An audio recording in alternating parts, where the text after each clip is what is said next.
জীৱনৰ মিঠা মিঠা অনুভৱৰ মাজত অতীত যেতিয়া বৰ্তমানৰ ৰূপ লৈ উভতি আহে, পদূলিৰ নাহৰ জোপাও গাভৰু হৈ পৰে।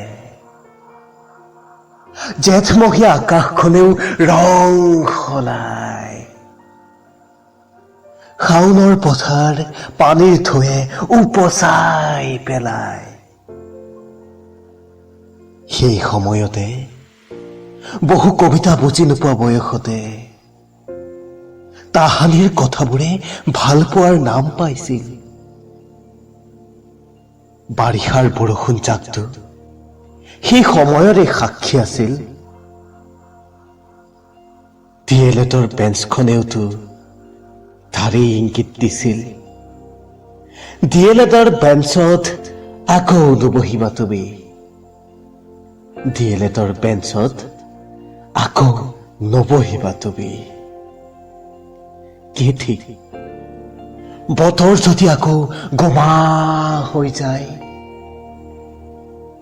ডাৱৰ ফালি যদি আকৌ বৰষুণ আহি যায়, একো নহয় বুলিতো মই নকওঁ।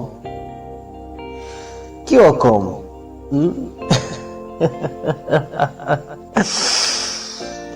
খুলি যদি হাহাকাৰ লাগি যায়,